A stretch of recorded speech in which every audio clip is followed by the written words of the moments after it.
Merhaba arkadaşlar. Bugünkü videoda sizlere akustik gitarda köprü yapıştırma işlemini anlatacağım.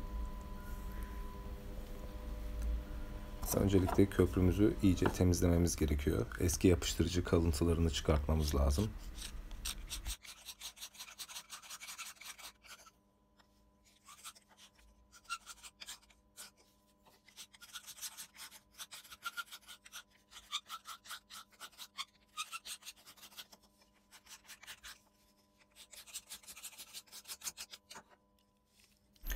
Burayı iyice temizlememiz gerekiyor. Eski yapıştırıcı kalıntılarının hiç olmaması lazım.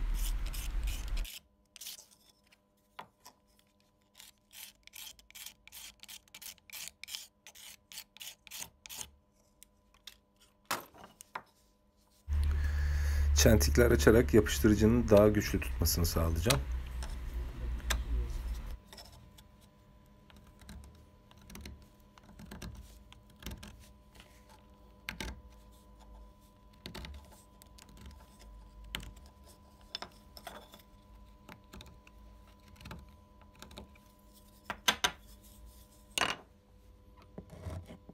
Aynı şekilde gitarın üstündeki eski yapıştırıcı kalıntılarını da temizlememiz gerekiyor.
Yerine doğru bir şekilde yerleştirmek için pin deliklerinden işaret alıyorum.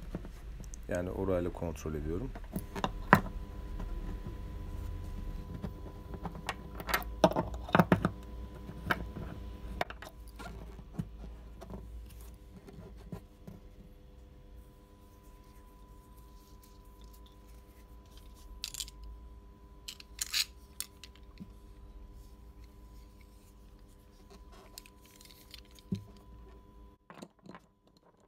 Köprü yapıştırma aparatı ile iyice sıkıştıracağım.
Bir gün kadar yapıştırıcının kurumasını bekliyoruz.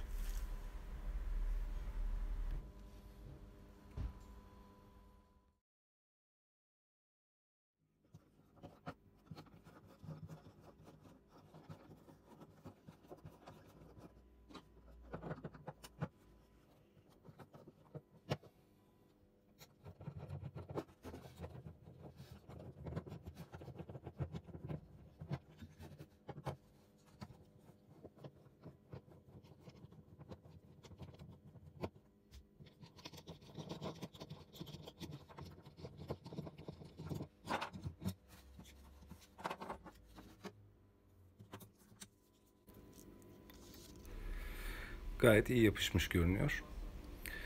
Gitarın tellerini takmadan önce bu tarz videoların çoğalması açısından abone olarak siz de katkı sağlayabilirsiniz. Şimdi telleri takma işlemine geçelim. Ondan sonra da gitarımızı test edelim.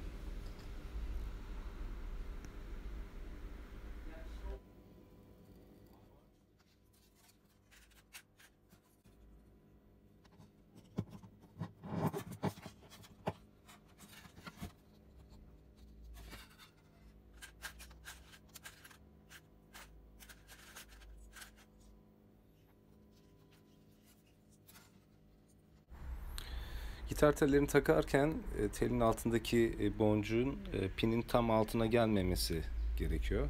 Boncuğu yukarı doğru çıkartabilir. Onu da kontrol ederek takıyoruz. Bunu ayrıntılı bir şekilde akustik gitara tel takma videosu adı altında daha sonra anlatacağım.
Son olarak gitarın tellerini de taktık.